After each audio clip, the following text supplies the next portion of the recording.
it's interesting because you bring up the earthquake, and I'm like, of course.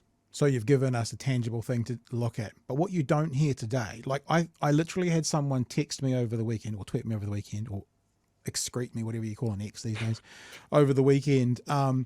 Yeah, so like a few 91-year-olds got saved for another year, and it was lumbered on the shoulders of our children for a generation. It's funny how you don't hear that about the Christchurch earthquake. Yeah, so like, you know, a few 91-year-olds got got another flat for a year, and it got lumbered on the shoulders of our children. It feels that disinformation doesn't, that feeling around COVID and the paying to it has a very different vibe amongst the community. Yep, and I mean, in Christchurch, we had the benefit of rebuilding assets that will be there for 100 years, right? Yeah. Great, yeah. And so there's a positive benefit to Cantabrians and to the rest of New Zealand. We kept families together. Parents, grandparents didn't die. Kids didn't die. I come from a country which managed, the UK, which managed this appallingly. And we saw tens, if not hundreds of thousands of excess deaths during that period of time. I know which response I will be proudest of, and it's not the UK one. So in terms of when someone says that's the case, we saved a few grannies, right? Well, okay, I want you to go and tell me what's the value of your grandmother's life? Yeah.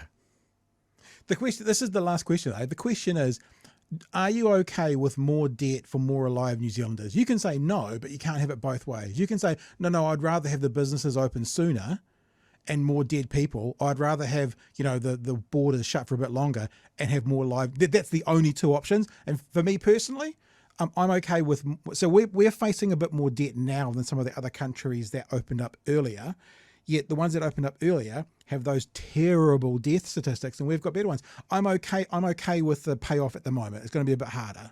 Well, actually, Pat, we're not, because net core current debt in New Zealand on the internationally comparable measure is below that of Australia. It's below that of the UK. It's below that of the US. It's below that of most European countries. It's net core current debt on the IMF measure is 5 times the New Zealand rate in Japan. No one is accusing the Japanese economy of not being productive or not delivering outcomes for its people.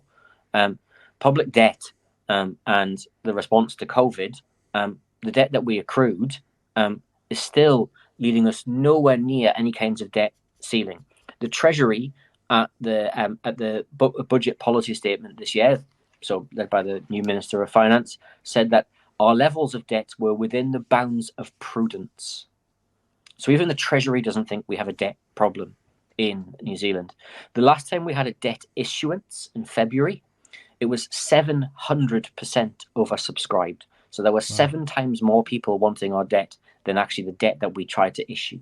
So we have no debt crisis in New Zealand. The crisis we have in New Zealand is an underinvestment crisis. The debt crisis we have in New Zealand is a public realm crisis. That we have in New Zealand is a productivity crisis. We don't solve any of those problems just by simply arbitrarily cutting our debt. Kia ora again, whānau. The clip you've just watched is brought to you today by our patrons. If you want to be a part of what we do, if you want to get behind what we're doing, if you're enjoying our content and wanting to share our content, then maybe you would consider being a patron to Big Hairy News. Head to www.patreon.com/Big Hairy News to sign up to one of our levels and be a patron. At this point, we are only a listener and viewer supported show. It all comes down to you guys. If you feel like jumping on board to help, then head to patreon.com/Big Hairy News. Hooroo!